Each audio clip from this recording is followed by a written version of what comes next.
Doutora, tem uma outra pergunta aqui. Se você atende crianças pelo SUS, no CAPS, tem algum caso? Não, o CAPS, existe um CAPS infantil, né, no Uhum. Brasil, mas o nosso CAPS aqui, ele só é adulto. Só adulto, Só né? adulto. E também tem aqui a importância de dizer o não. Assim, vai muito para aquele lado das pessoas tóxicas, aquela pessoa que tenta te ajudar, mas que você percebe que não ali. Como que a gente vai fazer para lidar com essas pessoas? Qual o momento que você vai falar, opa, para aí, será que fulano realmente está querendo me ajudar? Eu preciso dizer que não para ele. É, Às vezes a pessoa vai elogiar e não sabe elogiar, coisas do tipo. Muita terapia. Mas é verdade, assim, a terapia ela tem um papel essencial no tratamento. Uhum, Eu sempre explico para o paciente quando há necessidade de medicação e mesmo tendo que usar uhum, medicação, a terapia sempre tem que andar junto ali. Quando eu falo terapia, as sessões com o psicólogo mesmo, sim. né? Porque tem coisas, Jéssica, que a medicação vai fazer por você que a terapia não dá conta. E tem coisas que a terapia vai fazer por você que a medicação não dá conta. Então, uma complementa a outra. Eu Uhum, tenho pacientes que têm um nível de ansiedade bem exacerbado, por exemplo, que precisam de medicação, mas tem esse tipo de personalidade, né? De tipo assim, não consegue dizer não, uhum, diz não, é sempre sim para o outro e não para ele, né? uhum, Precisa se afastar de relacionamentos tóxicos. E isso daí não é a medicação que vai ajudar. uhum. Isso aí é terapia. A terapia, ela é. Você já fez terapia? Não, ainda não. Gente, eu falo que é vida, terapia, assim, sabe? Você se descobre, você Uhum, é, começa a ver os seus problemas, as situações do dia a dia de uma forma diferente, né? uhum, Então, um autoconhecimento, acontece um autoconhecimento. Eu sou psiquiatra, eu não faço terapia, né? Eu não, tem gente que uhum, às vezes até confunde. Quanto que é a sessão? Manda no meu Instagram. uhum, Mas quando tem necessidade, eu sempre indico, né? Terapia, psicólogo, enfim. Então, essa parte de dizer não, de você se livrar de relacionamentos, às vezes, abusivos, tóxicos, isso daí, e é com o tempo. Não é do dia uhum. pra noite. Sim. Né? Tem gente que fala assim, ai, Maria, já tem um mês que eu tô fazendo terapia e não tô vendo resultado nenhum. Igual academia. Igual Fiz um academia. dia, já quero resultado.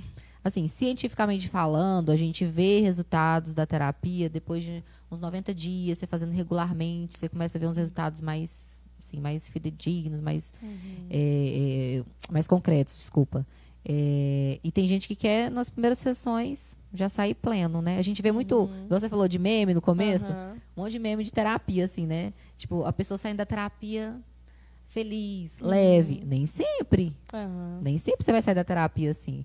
A maioria das vezes, ou, não sei, muitas vezes você vai sair de lá meio assim, Chorando. opa, porque você começa a se descobrir muita coisa assim que você Uhum, não sabia de você, que nem todo mundo é santo, né? A gente uhum, tem nossos defeitos.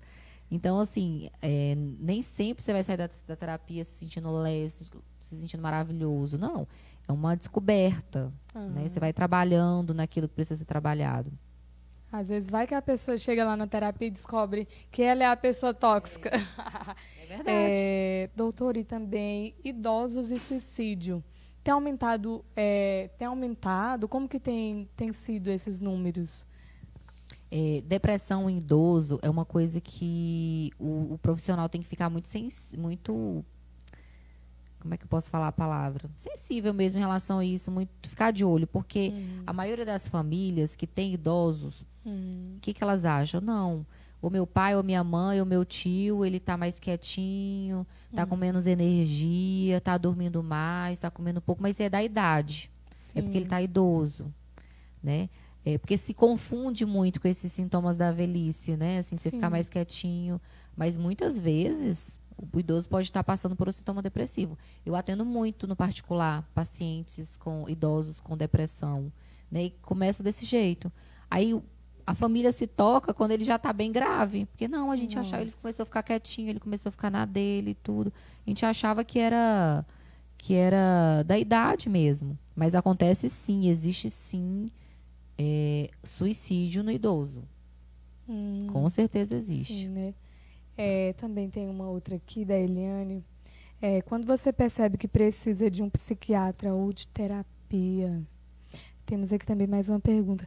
Doutora, a gente até falou um pouquinho, se você puder falar, mas temos aqui uma pergunta aqui de uma pessoa que até você deve conhecer, que é o Caçarola. Mas você podia estar respondendo esse daqui da Eliane? Quando que a gente percebe que precisa de terapia, de psiquiatra? Como eu falei para você, né? Assim, a gente tem que estar atento aos sinais. Uhum. Não é só esperar tá grave. Eu não tô dormindo, já tem uns dias que meu sono tá ruim.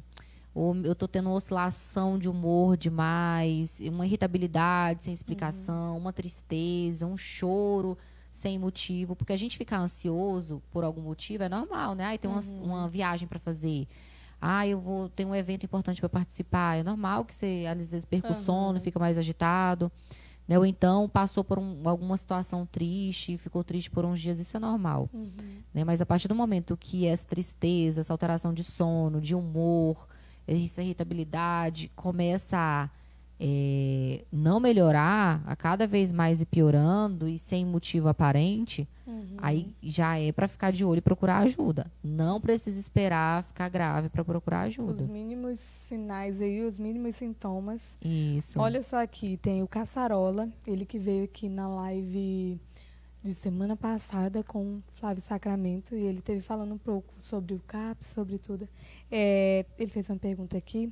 Como fazer o desmame de medicamentos como...